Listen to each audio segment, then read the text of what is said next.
So, hi everyone. It's Nick Maley here again, talking to you guys in the STARnetEvents Facebook page, and I'm here specifically to to tell you all about my friend Mike Quinn. You know, Mike has been a good friend over the years. He's a Star Wars personality who shows up at conventions and does autographs and stuff. So if you like what he says, please go to his page and see if he'll send you an autograph or two.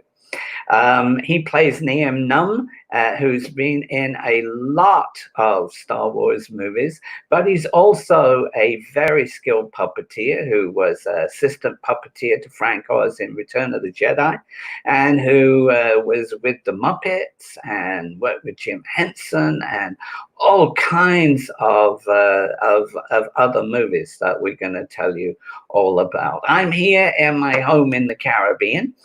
And of course, we're still struggling to try and keep our little movie museum alive here. We had a sale last week, which really has helped to boost us through probably another month or two.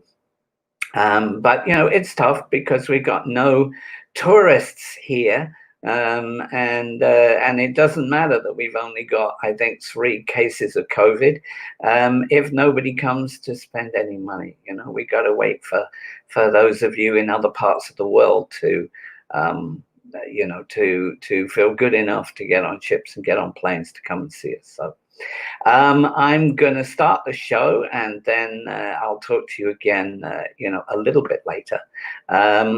And I'm sure you'll enjoy it. It comes from one of our live broadcasts. What we do here is we have donors that have supported us by sending small amounts, as little as $5 a month, to help keep us afloat through this economic crisis. So twice a month, we have 4-hour shows that we run specifically for them. And then later on, I break those shows down into individual panels, like the one you're going to see today. And you get to see that free right here. So with no more to do, let's see how we go if we start this show.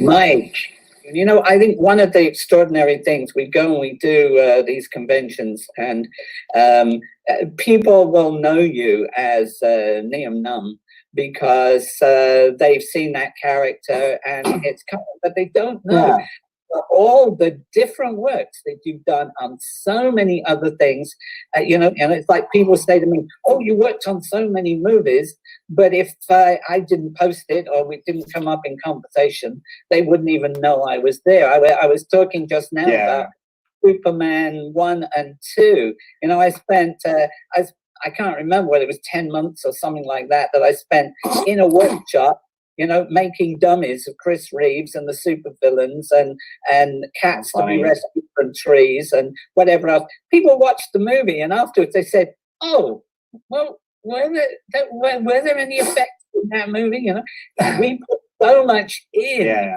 so many movies that you know, that people don't realize, right? Yeah, and it's, you know, it takes generally. It really takes an army, doesn't it, to create these things. You know, it's not just, usually there's a few people that sort of are often front men, as it were, you know, that are leaders, and they're the faces that people usually see. But when you're working on, especially these bigger movies, I mean, you're talking about it can get up to the numbers of thousands of people. I mean, when, like Nick, when you and I started out, in what was it, the 1920s or something, they hadn't even done sound yet, right? We were still working in black and white silent films. But the crews. I mean, well, let's go back to, you know, late 70s, early 80s. The film crews for these movies were pretty small, really, weren't they? I mean, you know, a few hundred people, right? Depended on the budget of the movie. You know, we might have seen 100 people on the set, but of course, all the production people as well, and the editors sitting in another place, and with stuff like Star Wars, you got all those guys in 6,000 miles away in California that were putting together all the model shots. So yeah, you know, I think on a big movie, maybe 600 people, but on a small movie, maybe 150, including the production. Yeah. But you know what? Even comparing, say, Return of the Jedi to this last Star Wars trilogy, crews are still so much bigger, even at the studio now. I guess the sets are bigger, and I don't know what it is. There's just more. There seems to be a lot more. You know, you used to have a couple of sound guys, and that was it. Now you have like 6, and there's just, you know, so many more people doing the dressing the trees behind you and costumes and.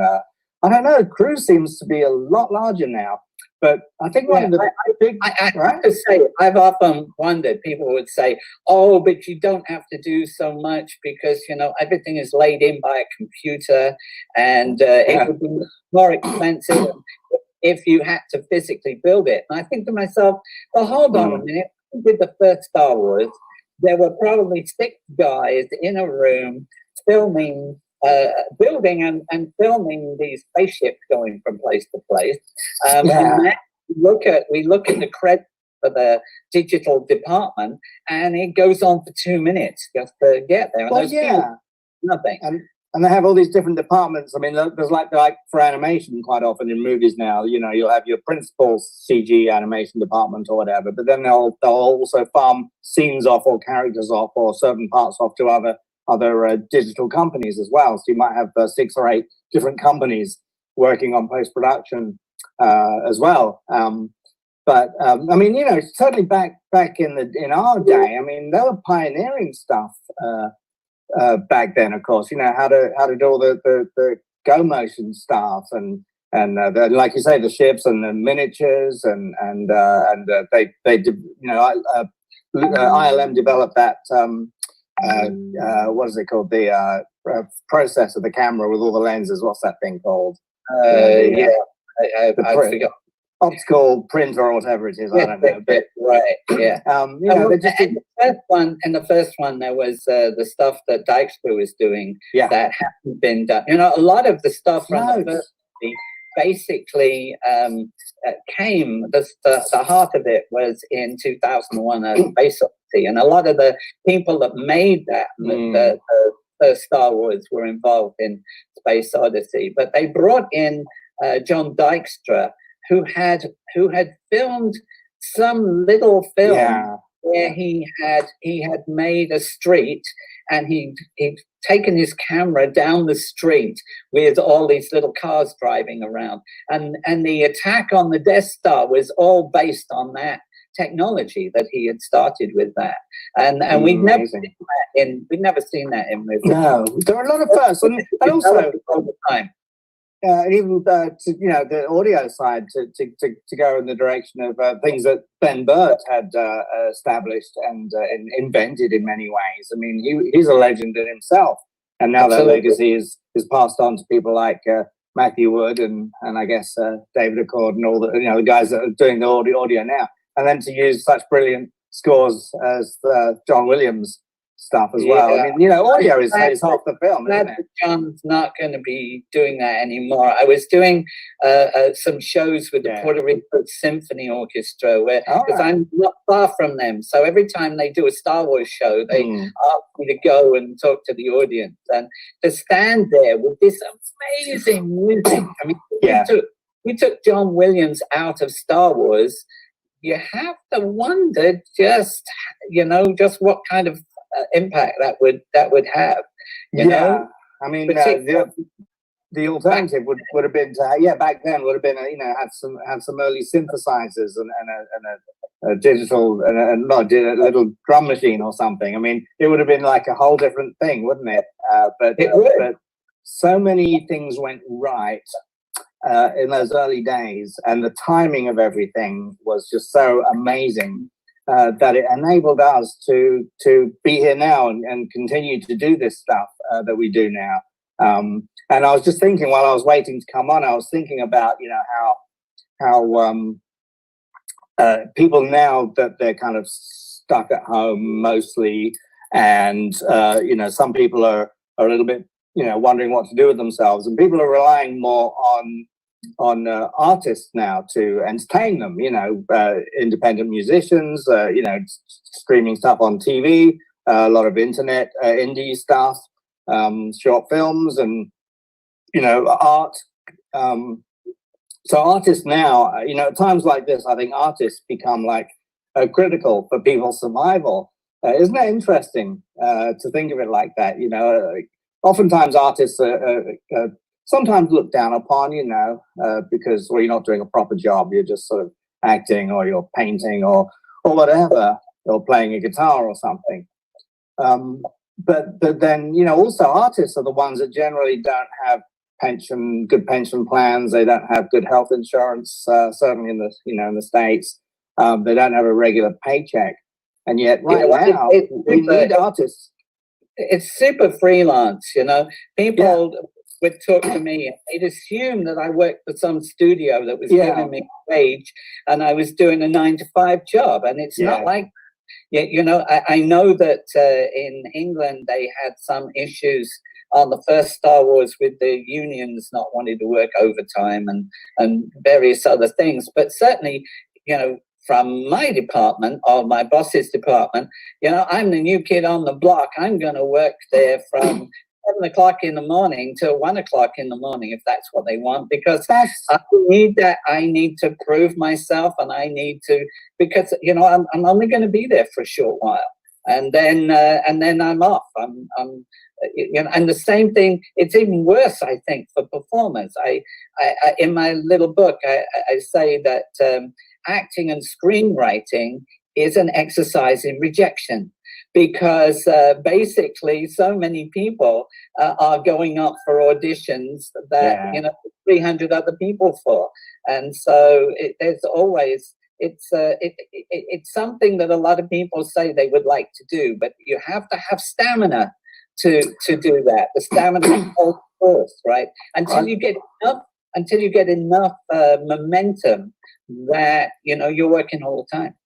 Yeah, I think it is something you have to really want to do a lot. You have to be really passionate, because it is very hard, and you do have to have staying power, because the people that don't make it in their chosen field are the ones that give up first. The ones that succeed and survive are the ones that just didn't give up and just kept trying and trying and trying.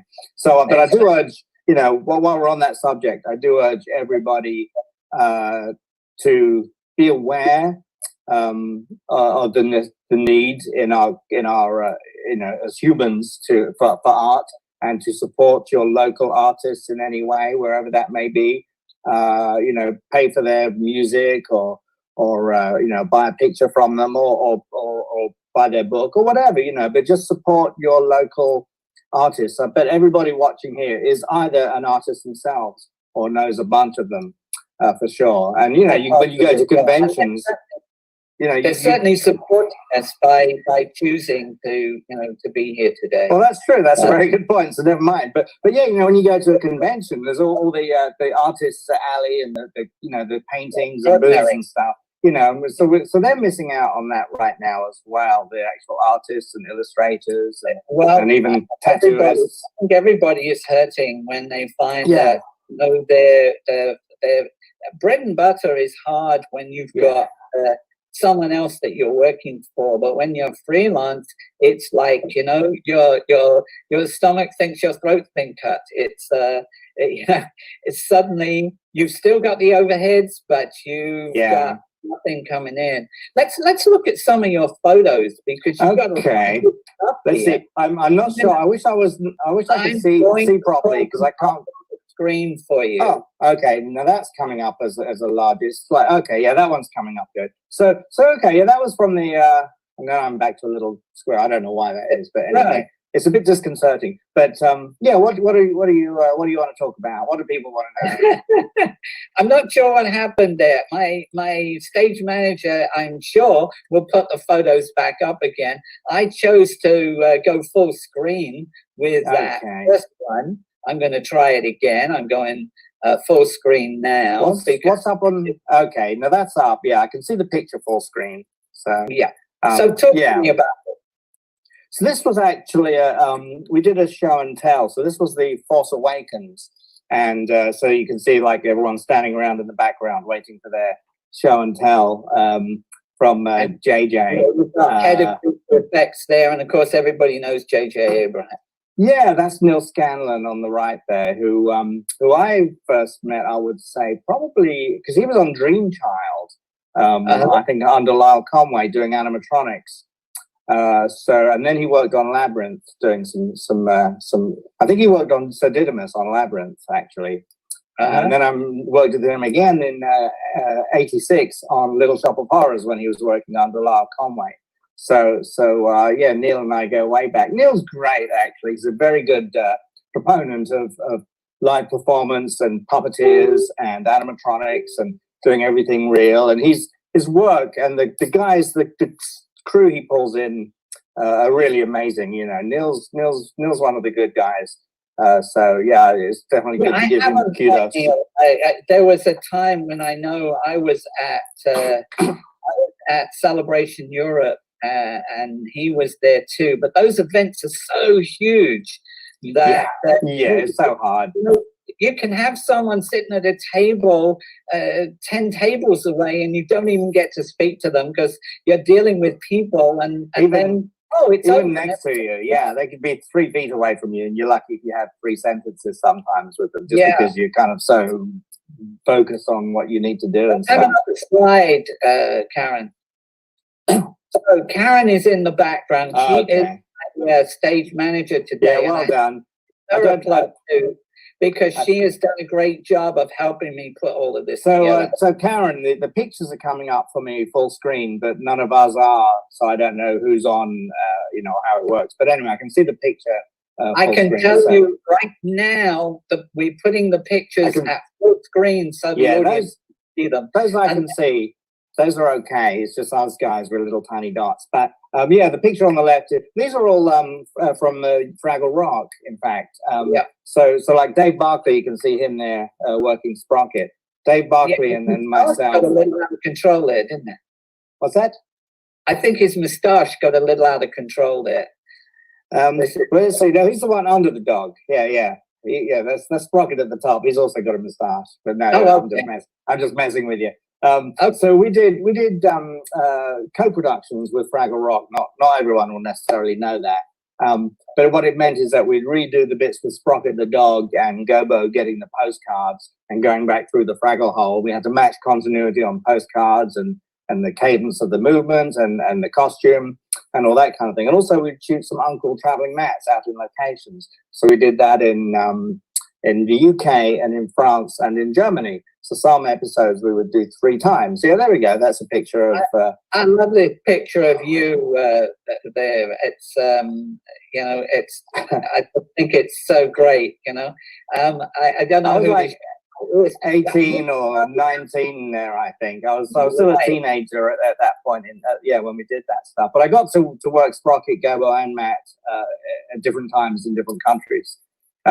Jim wanted to bring, but now I can see me full screen again. Yay! No, I'm switching things around. Oh well, it's your fault. It works now. Brilliant. Well, I look a bit yellow here. What the hell's going on here? It's terrible. Yeah, like I'm jaundiced or something. Anyway, I stepped down from that image is because you were like 16 years old when you joined Jim Henson, weren't you? When I started, yeah. I first met Jim and Frank and Dave Goals and Jerry Nelson and Richard Hunt, the 5 main guys, when I was about 13, I would say.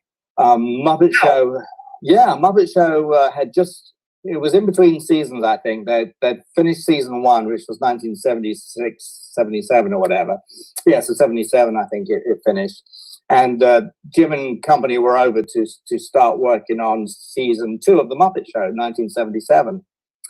And so they were actually doing a live interview on Capital Radio, London radio, with the great Kenny Everett. He had a lunchtime show on Saturdays. He was funny. Yeah, so and I heard that Kenny the week before announced that the Muppets were going to be in the studio and it was going to be crazy and lovely and wonderful. So I got myself along on the bus and I had my little Look-In magazine, which had a picture of the Muppets on the back, and I got them all to sign my Muppet picture. So yeah, I was 13 at that point. Met Kenny Everett there as well afterwards. So that was the first time. The second time was I called up Lou Gray's office and bought tickets. How old was I? 14, 15, yeah, somewhere around there, to the premiere of the Muppet movie in Leicester Square. That theatre's sadly gone now. The Leicester Square Theatre is a hotel, which is very sad. But so yeah, I met a few of the guys there as well during the premiere of the Muppet movie.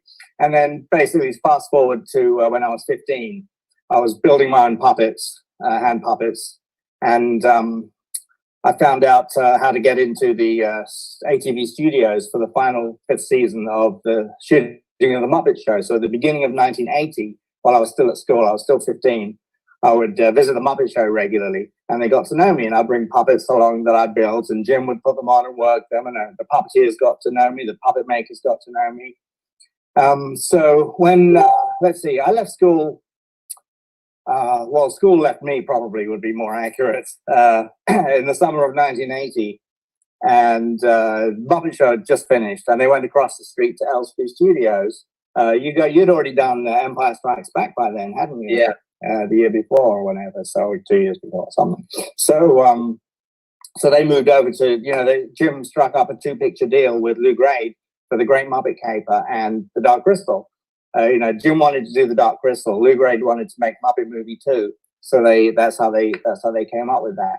And so I basically asked Jim for a job, and he decided that I was around there all the time anyway. Might as well just give me a job. So they started me out sort of as kind of an extra puppeteer, background puppeteer, basically. Yeah, a lot of the time through the museum, I get asked by people, how did you get started? And what people really mean is how I get started, right? And it is very different, obviously, as the decades have gone by. But and it's different for everybody too, isn't it? We all have our different entry points. I think the essence of that is that you have to have the passion to keep on banging on the door until they know you're not going to go away. And the truth is, I sometimes say to people, go and offer to work for free.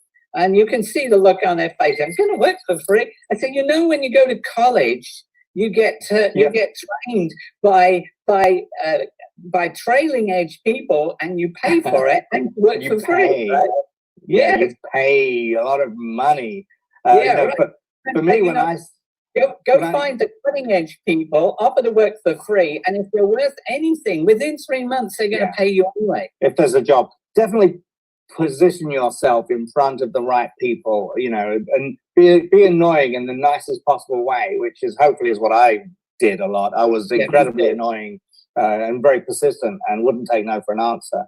But also at the same time, I was training myself up as best I could. There were no schools at that time to learn how to do TV puppetry or film stuff or anything like that. So I would teach myself in front of the mirror. I'd try and mimic different puppeteer styles and that kind of thing, and be building puppets. So by the time I was sort of 16, I was probably halfway there. I mean, I literally was, I wasn't just like a kid with nothing. I actually had some knowledge and some skills, more, even at that point, more than most. And that's the thing for anybody watching this now.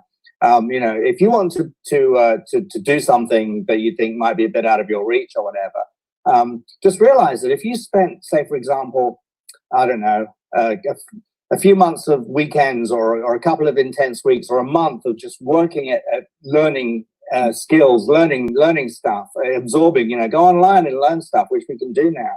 chances are you'll be better than 99% of everyone out there doing that thing, maybe even more. So, you know, use this time that we have, or that a lot of us have, to learn and play and find your passion and experiment and not be afraid. You're 100% right there. You know, when I was the struggling guy trying to get into, well, I was in movies, but I wasn't getting enough work. You know, I could have sat at home and felt sorry for myself, or I could have gone out and done something else, or I could have just watched the TV. But as I say in the back end of my book, no one will ever remember you for all the things that you didn't do.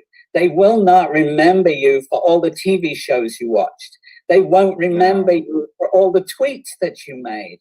You have, in time, people, when you're young especially, you let time ride because, oh, it's just another day. What am I going to do for, you know, I'll play a game, I'll do something else. But, you know, every minute that you spend is a piece of your life that you can't get back again. And that's the thing, If you can use that time to put tools in this toolbox that you might not know how to use, but later on down the line you will, you know, because if you got the tool, you use it. And then you, every day you should try to learn something that you couldn't do when you woke up yesterday. And that's part of that. Absolutely. And that's the thing, you know, I was lucky enough that I had an obsession. So I didn't really have friends and I didn't go out and do stuff. I just totally absorbed myself in the puppet world and it paid off. And I'm still a bit like that now, you know. And even right now, I'm definitely not watching any more TV than before the lockdown, maybe even less now. You know, I might see an hour or two at night with my nightcap, or if I manage a dinner at some point. But I'm not, you know. I think what we're doing now is going to be launched in a much bigger way by this particular pandemic, because people are coming to this medium in the drove.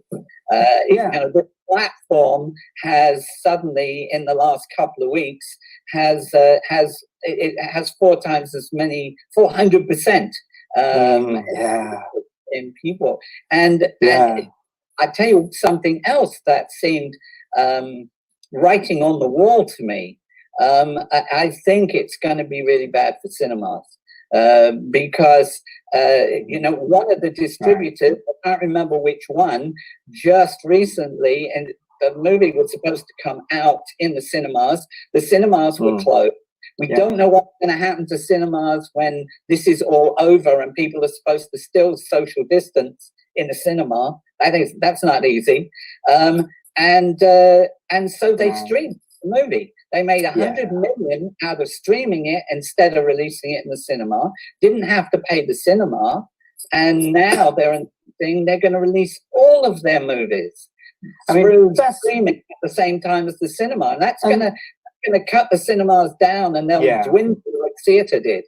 Yeah, I mean, the entertainment industry always finds a way to survive. I mean, certainly some companies fall by the wayside or reform. You know, the industry itself will adapt, of course, because, you know, we'll always make entertainment and consumers will always consume entertainment. So the entertainment industry, the film industry in some form or other will always survive and adapt, as it always has done. But what does the casualties might be things like the franchises and the individual businesses like theaters and cinemas and the people that are employed by them. You know, the people that clean the theaters and install seats and sell popcorn and all that kind of, you know, the service side. So there'll be less jobs if that happens. And I don't know. We'll see. I mean, the same thing happened with books, didn't it?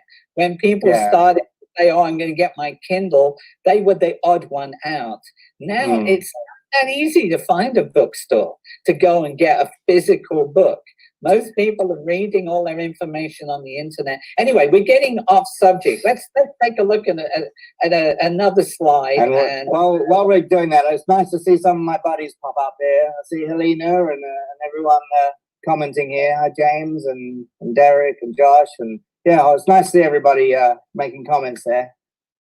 Anyway, yeah, so this is a picture from the Muppet film, the Jason Segel reboot of the Disney reboot of the Muppets, which was the first Muppet film in many years. So that was a great joy. And that set that we're on there is no longer there now. It used to be the world's longest standing permanent indoor set. And it was the original, it was stage 28 of Universal Studios in California. And it was the permanent stage for the Phantom of the Opera, where they had the stage and the auditorium and the seats and all that. So that's actually where we did the Muppet Theater in the film, which was a great thrill to me. A little bit of trivia there. Let's have another slide. Another slide. That's how we slide. Let's slide. Yeah, that's right. Yeah. There we go. Seen that one. I've seen that one. No, I got the wrong way. Let me swipe for you. I'll swipe for you. There you go. Swipey, swipey, swipey. Hello. What's that? Don't know what that is. I think she's going backwards. Oh, we can never go backwards. Sometimes you have to go backwards to go forwards, as they say, true. Right? And that's kind of where we're at now in our lives, right? We feel like we're going backwards, but we sort of have to do that to move forward. And I think we will come out of this perhaps better, different. I don't think we will go back to the way things were before, but I do hope we'll go back to something better.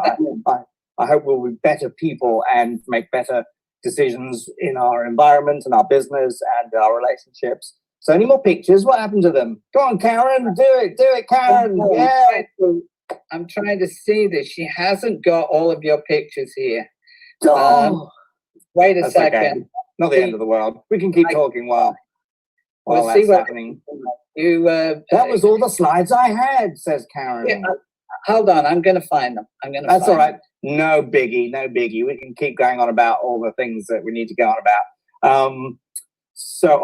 While we're just vamping here, I think tomorrow Blues Harvest are going to release the little song that we did together. It's either late tonight or sometime tomorrow from May the 4th. So look out for that on the Blues Harvest Facebook page or their website, and I'll share it as well. So that's about to pop. That's something very exciting.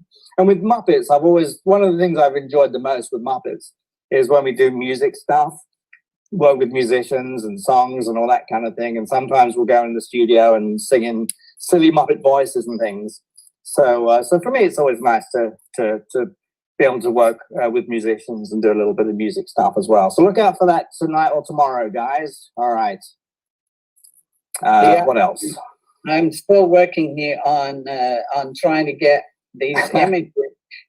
These came to me late last night. They did, or early this morning in my case. I put them in the shed. Put them in the shed. But what happened, I think, is that the internet. Karen was already asleep in bed. So indeed, it was like 3 o'clock in the morning my time here. So it's like, oh my goodness, that happened. Insane craziness. But not to worry. What else? How long have we got still? Karen, what I'm going to do here is I'm going to try and pull these up myself if I can, because I don't think you've got them. They are in Mike's folder in the Dropbox. Interesting. Whatever happened, I'm back to a little screen. Give me a second. It's going to be the application window. The images might be a little small, but have a look. Here they come. Karen says the interwebs is out of sync. Well, yeah, usually there's a delay, isn't it? Okay, there we are. So that one, that was actually from the Underground music video for Labyrinth that Steve Barron directed. And I was playing the junk woman in that because Karen had to be in the States when that was being filmed. So I got to be the junk woman with Bowie in that music video. Let's see, that one is on the 3D Sesame Street movie there. So that was my one little bit with interaction with Sesame Street, working the blue guy there. It's sort of amusing though when everybody is so used to seeing the puppets doing their thing, and then you get the wide shot, you know, and there's a guy there who's breaking his arm trying to hold a puppet over his head. It's not a pretty sight. We don't need to see that, really, do we? Thankfully, although unless it's Avenue Q, and then in the guy on the right there was. Oh yeah, here we are, Little Shop of Horrors. So mostly I did lip sync with Dave Barkley on the plants, but every once in a while they'll pull me above ground to do vines, and so that's working on some vines with Rick Moranis there, me laying on the floor. So 1986. That very small image. I don't think we can. Yeah, don't worry, we can move on. Keep going. Ignore that. And that's on Mother Goose with Jim. He just had the greatest time. Right? Yeah, well, I got to work with him really in his last 10 years, from 80 to sort of 90, really. And he would have me assist with Kermit and Ralph, and you know, wanted me to do things like Fraggle Rock, and of course, he was a great influence and an innovator in that. You know, the Muppets. No one ever.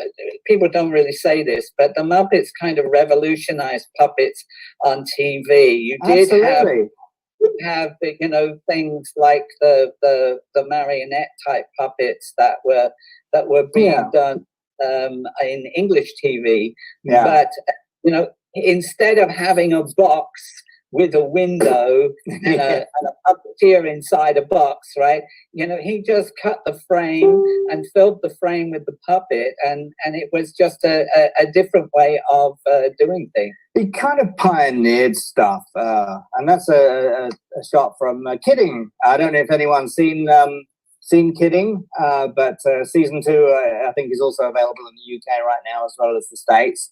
And I'll come back to that in a minute. I don't know what that is. That's just a picture. But anyway, so Jim pioneered a lot of stuff. And picture that gives you credit for all these different movies that you made. Apparently, you know? I guess. Star Wars, Crystal, and Labyrinth, and Little Shop of Horrors, and Who Framed Roger Rabbit, and Toy Story 2, and It's a Bug's Life. Yeah, the animation. Yeah, a lot of people don't know that I did character animation too. So, you know, I always like to throw that in there because people are quite surprised. So PIXAR and ILM. So I animated dinosaurs in Jurassic Park 3, and then some stuff, a few little bits in Attack of the Clones as well. So there's Mr. Jim Carrey. So yes, he was lovely. And, you know, he never, I asked him if he'd ever met Jim Henson, you know, and he kind of looked really sad and said, you know, I never did, but I really wish that I had, you know. And I think those two would have gotten on great together. Can you imagine the two Jims together? My goodness, what a great thing that would have been. Well, Jim Carrey kind of performed. He's very much a Muppet himself, isn't he? He sort of is. I promise you, I'm not controlling him in any way. The thing about Jim is he's really smart. He's a very bright, creative, clever guy. There we go. What is it? Roger Rabbit. Who Framed Roger Rabbit? And that's for the close-up shot where Roger's popping out of his coat and he's sort of squirming around under his jacket there. So I just puppeteered Roger moving around. Right. Dave Barkley, I think, I don't know whether I'm right about this. I thought he was heading the puppet department. That's right. Yeah, he was. Yeah, the thing about that movie is because there were so many cartoons, people didn't understand that what they did was they used all these puppets in order to give the actor things to work in, and then they laid the cartoons over the top. Is that right? That's right. So yeah, so Dave sort of set up we all worked under George Gibbs, who won the Oscar for Best Visual Effects that year. So we were part of that. But Dave was like, they headed up the puppeteer department, and I was like the chief hand puppeteer. So sometimes they would draw weasels over my hand and stuff like that for a couple of shots. So yeah, anytime like the octopus bartender, all the props he was moving were real, and we were puppeteering those. The trays for the penguin waiters, we were all puppeteering those for real. So there's a shot right there where the weasel catches a record in his mouth when Judge Doom throws it across the room. And so there you can see that's me wearing a grey glove that they just drew the weasel over the top. And then with the overlay, yeah. So we did the same with the soap bubbles when the weasel had the bar of soap in his mouth in another scene. So it was great. You know, Bob Zemeckis, what an amazing amazing director he is. So yeah, that's where you can find me now. Qzopia.com, and it's just a simple page right now. But you can either go to learn about the Puppetry Academy, or you can buy some autographs from me there, or you can just sign up to my little email thing. So there's 3 buttons, and that's it. But by all means, come and have a look, hang out, and it's the start of something beautiful, I hope. Yeah, I can see that, and anybody that's in the audience, I'll be updating the webpage that we have for this event with this link when you find Mike's profile there, and so if you can't remember this link, although I presume if they just put QZOPIA, Utopia in, it's going to pull up the page, whether it's Mike Quinn or it otherwise. will go to there. They might have to put in the www at the first. Some, depending on their browser, I think some, because it's brand new, some browsers seem to be okay with that, and some need a little extra help. But yeah, www.qzopia.com, and you will find it, no problem. Yeah, that's right, Josh. Josh was just saying that some of the guns, the weasel guns, were on strings, and some were on rods as well. And I did the rodded guns, like when one's pushing into his face and all that kind of thing. So we bent the rods to the shape of a weasel gun, and others were on strings. So for Roger Rabbit, yeah, cool. And here we are. That's some of these images are a bit small the way I'm pulling these up here. Okay, yeah, that's that one is working site. Right. Go back again. That one is that one is working site. Yeah, working slice noodles lips on a cable control. Tim Rose is in. This was for the close-up side. So she only existed from the waist up, and Tim Rose is actually inside the body working main body moves, and her long snout has like a wiggly kind of control, so he could direct the snout from inside. And then I'm doing the singing lips on a cable control, which is sort of snaking out to me there with next to Phil Tippett, and that's Billy D behind, of course, in disguise. So yeah, just kind of cool puppety stuff. Here's your Blue Harvest song. Oh yeah, for tomorrow. Yeah, just a little quick plug for those guys. Hey, I'm excited. So I didn't understand exactly what that is. Blues Harvest are a UK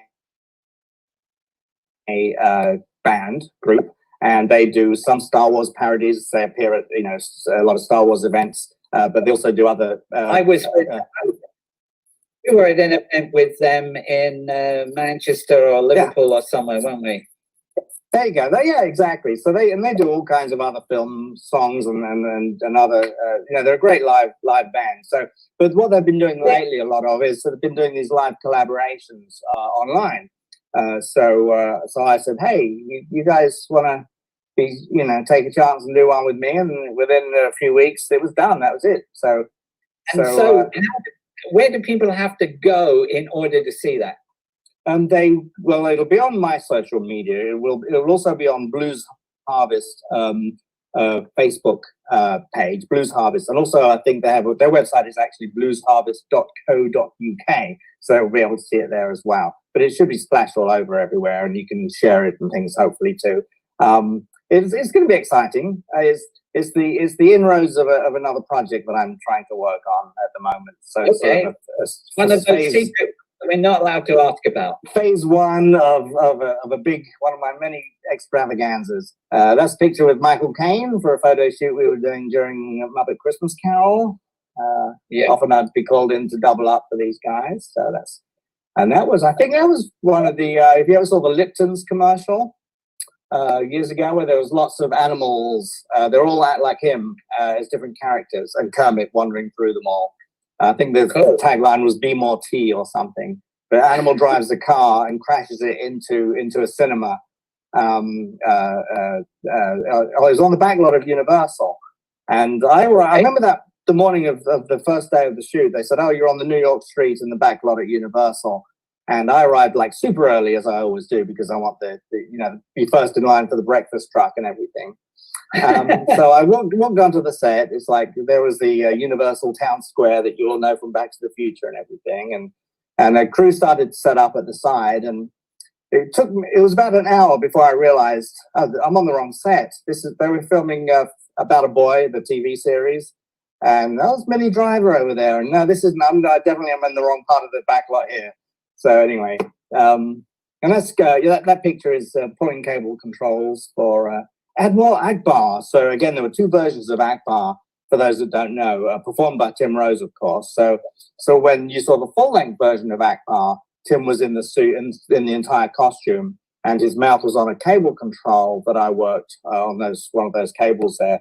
And then when you saw Akbar in close-up, it's a hand puppet like you see there, and I'm working the eyes and eye blinks on cable controls, which one nice little thing was on the last film, The Rise of Skywalker, we had Akbar's son, Aftab, and for a couple of scenes, I got to work his eyes as well.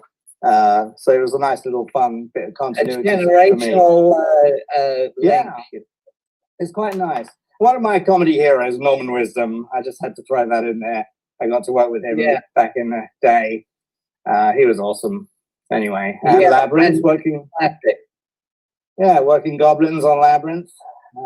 They're in the goblin nest. She's going to say the words. Yeah, I can just imagine what, sometimes I think a lot of us, we started out in our garage. I mean, this looks like a garage that I had 50 years ago. Right. Tiny. Yeah, that one's tiny. Small. I'm going to jump. Probably they can be resized. They can be pulled up, but it must just be. They can, but when I pulled it's not worth it. I couldn't change the size. It's fine. It's fine. Yeah, it's just me getting into the head. That's what it looks like. Head, right? That's the what? A silicone head. No, all foam actually. Yeah, pretty much all the creatures in the new movies are all really good foam. And I tell you what, they did have two foam skins for NIEN NUNB. They had like little micro servos inside and stuff. But we used the same foam. This is how good the damn foams were of Nils and his guys. We used the same foam skin for all three movies and the ride. The Star Wars ride at the parks for over nearly 5 years. And we used the same foam and all that pulling on and off. And plus it was on display at San Diego Comic-Con a couple of years ago as well. I think for The Last Jedi. Foam is very different. Foam latex very different to the way that it was. I mean, it looks the same and it feels the same. But we had to be terribly careful with contamination. When we were doing the first one, if a bit of Vaseline or a bit of oil got onto the foam, it would blow up like a marshmallow. Expanded. But actually, you're right. I do want to pay tribute to you and your team though from Empire Strikes Back, because what you guys did was pretty much the first puppet animatronic ever in the whole world, really, at least for film. Yeah, Yoda was the world's first animatronic superstar. It was about before Dark Crystal. Yeah, and I was still at school at the time, and I remember first seeing pictures come out of the classic photographs of Yoda in the swamp and stuff before the film came out. And I knew it was Frank Oz, and of course I was all into it. And I already knew the first Star Wars movie, so I was a big fan. But I was just obsessing. It's like, what is this Yoda going to be like? How is he going to move? We haven't seen anything like that before.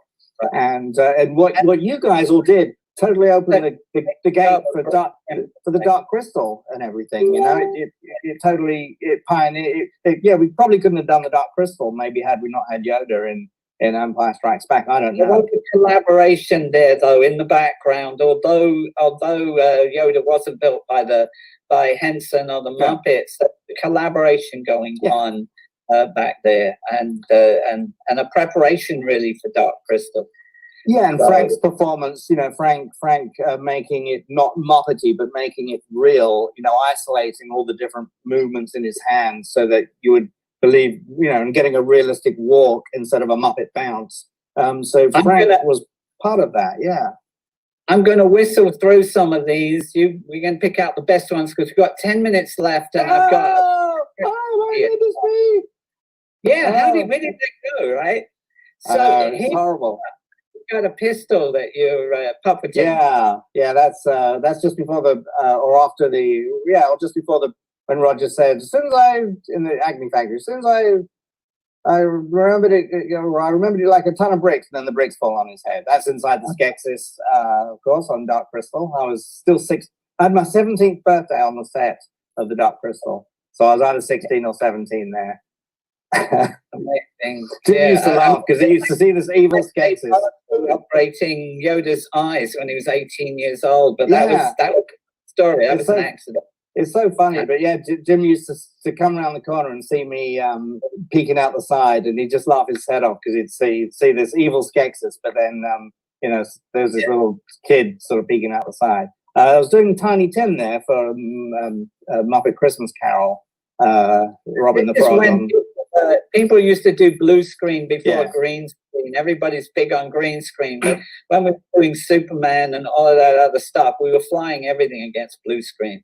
Yeah, so this was about 94, and so we were still shooting on film, but they were doing digital intermediates. So anytime they had a process shot like this, it was like super expensive and a big deal. Now it's nothing. But we couldn't do green screen because we had green frogs. Right. And of course, what is that? 35 years span of Frank and Mike. The left is us in the Yoda hole in Return of the Jedi there. And then, of course, that's with Frank, the premiere of The Last Jedi. So good old Frank. And I showed him that picture of us two, and he said, who are those two young kids back there? He feels pretty funny. Good old Frank. I love him. Yeah. And, he talking about Yoda. Yes, it's true. What we did and when I say we, I'm talking about the team. People call me the Yoda Guy because someone saw a picture of me working on Yoda and started asking people, "Where's that Yoda guy?" Because they couldn't remember. Was that? Yeah, we adopted that. But there were a bunch of other Yoda guys there, and in STARnet 2.0, which is going to come up on the 31st of this month, I'm going to do a panel specifically about building Yoda, which will be like a panel I talk about that especially. But good. That's good though. Yeah. Innovative, but it was the way the puppeteers brought Yoda to life that really made the difference. Well, I built stuff after that was much more complicated, and it never really looked as good as and I said this to you before when we were doing a panel together. Nothing with motors and various other things ever finally looks as good as if you can get back to a puppeteer moving his muscles. You get a nuance that comes from the humanity of the puppeteer, and Yoda could have been a type puppet, but he wasn't. I know that Frank looked at the first day's filming and scrapped it all and started again, laid it all down. But it was his humanity and the way he filmed it, and the way that Kirsch allowed him to bring that as a real character rather than as a Muppet. Exactly. It wasn't a puppet. It was just a character. And the beautiful filming of it, and the wonderful performance of the genius of Frank Oz. It was everything came together at the right time. Again, the right people in the right places at the right time. Sort of against all odds in a way, somehow created this character that we all were mesmerized by on screen. Yeah, right. It was extraordinary to be part of that in whatever degree. I'm going to ask you a few of the questions that I've got here. Yeah. All right. Thanks. Someone wants to know how your book's doing. Oh yeah, it's coming along. Let's see. I've sort of been using the time to improve it a little bit, and I've added things. Originally it was going to be out like last year or something, and then I got all this work filming on there was some Muppet stuff, there was more Star Wars stuff, and also there was kidding as well.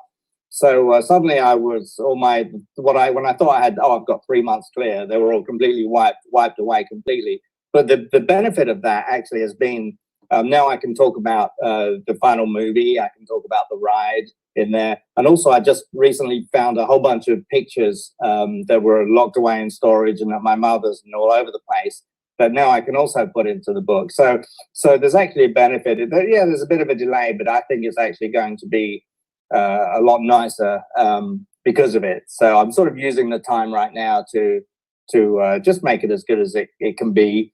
And it is the first edition, of course, but I also want it to be a good first edition. So it's coming along, and you know, I'm here writing, so it's good. It's all right. I want to find a good person to do the foreword for me, though. So you know, I'm working on that as well at the moment. Yeah, cool. It's good. It's actually really good, and I really appreciate everybody's support on that. I got a question here from Quinny and Babs, who are your puppetry family from South Australia, where they say that other than your book and Secrets of Puppetry and your website, what else are you doing right now? What else am I doing? That's a very good question. I'm doing a lot of things. I'm learning a lot of stuff. I'm actually learning about music production. That's something that interests me. So I have a little keyboard down here, and yeah, so I spend a bit of time doing some music stuff because I'm worried that one day when my digits and fingers give up, my back stops working. You know, I'm not going to be able to do all these physical climbing around things that one normally does as a puppeteer, but I still want to be able to create. So I think music would be a good way to be able to still make new stuff, basically. But I'm also developing different projects as well. I sort of have all these. I have I don't know, a dozen projects going from like little tiny smaller ones that are I can finish first, right up to feature film type projects. But the problem is I'm realizing now that you know, I have a finite amount of time left, and I have more things to do than I have time in my life now to do. So time more and more important as you get older. You know, people would say, "Oh yeah, well you're a senior now. I guess you can just sit back and take it easy." I say, "Well, take it easy. I'm running out of time." You know, and I'm done yet. Yeah, I don't ever want to retire. I'm sure I'll have to slow down, you know, once in a while, and it'll take longer to recover from all the hard physicalities of certain things. But we'll go down for 100.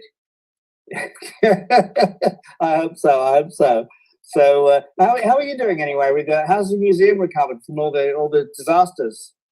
Well, we had our problems with hurricane in 2017, and the economy never really recovered properly after that, because a lot of people said, "Oh, don't go to St. Martin. It's got devastated by a hurricane," and that means you're then devastated by economically in the of it. And then as soon as we started to look like we might get a decent season this season, we've got hit by the coronavirus. And that's why we're trying to raise money now, because we are in very serious danger of closing down. Yeah, got to find a way somehow to just survive, to get through this. There's got to be, everybody's got to recover in America and Europe and get their confidence back in getting on planes and ships before our little place opens up again. And so, and I do believe that, you know, if we can survive that, there will be a boom time for just like there was after in the 20s and stuff.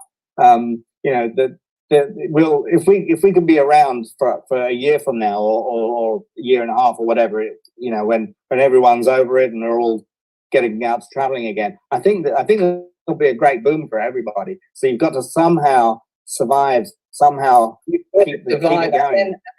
Question of what will post-COVID or let's say, you know, a COVID world, what will that mean for the rest of us? You know, are we going to have to check everybody with a thermal thermometer as they come into the museum and tell them that they've got to stay a certain distance away? You know, I do all these photographs with tourists every day. I do like to get 50 photographs a day, and I'm thinking, you know, how do I do photographs from 6 feet away? Anyway, it's okay. We'll Well, I'll just make sure I try out my rectal probe on everyone to make sure that the temperatures are okay. How's that? Mike, it was really great having you here. I really appreciate you giving me the time. And thank you.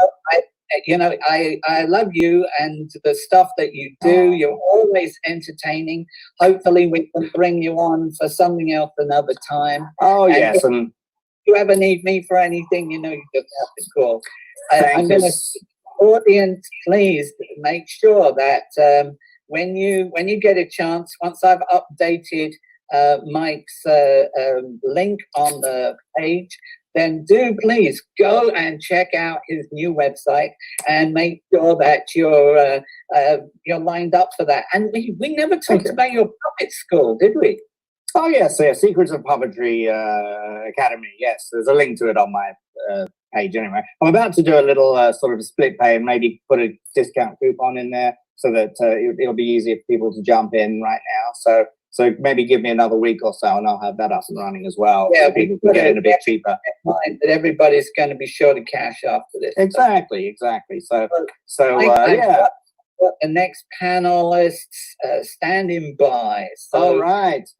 I'm going to have to love you and leave you. I am so grateful, and I hope that we're gonna end up on the panel somewhere again. Oh yes, we definitely will. And thank you for sorting all this out for all of us, and for hosting this. And it must be like herding cats, I'm sure. So well done with that. But it's working out very well. And thank you again. Yes, of course. But you know what? Here we are, and you made it happen. So thank you very much. Yeah. And I hope to come out and visit you at your place sometime soon as well. But also, in the meantime, I have an apartment by the beach. I'll put your name on the door. Okay? Yes, all right. It sounds perfect. But I will see you at some shows as well. We'll do some more panels and stuff. I'll be around, So take care and well done. And may the force be with you all. And thank you so much. Yeah. Thank you, Mike. It was a joy to have you on.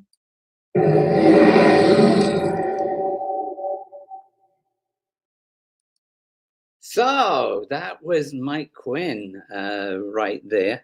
That, of course, was a recording from when we did the premiere. So we've got some messages here that I can see that some of you have posted, and I'm going to send some of those questions to Mike, and when I get answers, hopefully I can add those to the comments that are here. I'm just looking to see if there's anything there that I can answer automatically. Yeah, someone's asking me if we can UV the room. I'm afraid, this is 2,000 square foot museum, so that really isn't going to happen. What we have done now in the time since we recorded this is we've prepared the space. So, we've created zones in the museum that are about 6 foot square. So the idea is that a family group can be in one zone and wait for the next zone to clear before they move into it, to always keep them about 6 feet behind other people. We have to just try and make it whatever we can. A question here about the Muppets being part of someone's childhood. This is Rachel's questioned here, and she's thanking Mike for his amazing body of work, and he really does have an awful lot of stuff over the years, very varied. Someone's this is Iona asking, did he ever work with Carrie Fisher? I'm not sure that his character was ever in the same scene with Carrie. Certainly I worked with Carrie. She was a Hollywood princess, so there wasn't any stopping Carrie. She was what she was, and she was a classic diva, really, in many ways. So I'm looking back to see if there's anything else here that I can answer. someone's made a comment about the brilliance of John Williams' work. It's interesting that both Mike and I are writing music now. I don't think any of you have heard the music that that I've been writing with a partner in Idaho for a show, a vampire show. So maybe at some point I should think about releasing that. But music, I think when you're creative, it doesn't matter what you're creating, the same juices run. And one of the things in my book is I say, you know, don't put yourself in a box. Don't say I'm a puppeteer, because that stops you from being an animator. Don't say, you know, I'm an engineer. It stops you from thinking you could be a poet.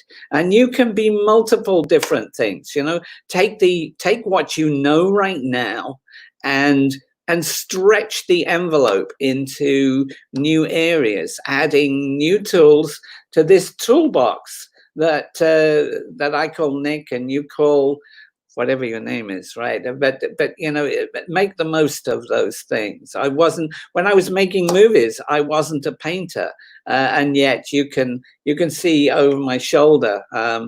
You know, there's lots of paintings and other things in, you know, that are other things that I've done along the way. So yeah, you should see what you can make of that. I'm going to call it quits for today. I thank you all for taking the trouble to see. Watch out, because we're doing streams. First of all, you know, 1 week away, we're going to have a stream which is going to be a premiere for the people who have joined our Follow Your Star Foundation donors group. That's FYSF. Donors on Facebook, and to get into that you need to make a $5 pledge or whatever on Patreon. You know what we have there, we're going to have the editor from Rogue One who's going to be talking about how we put that, you know, put all of that together. And I'm going to also have makeup artists that are talking about prosthetics, which you know, which is another kind of art in itself. So that's going to be in 1 week, and then the weekend after that there'll be another free show like this one that that will be a cosplay show. We alternate these free ones. We have a movie one, then a cosplay one. Sometimes we put 2 movie ones together, but watch out for the posts that will tell you what we're doing there. And if you can find a way to support us, keep our museum going in the Caribbean, please do. So thank you for watching. This is Nick Maley, that Yoda guy from the Caribbean, signing out. Have a good day, okay?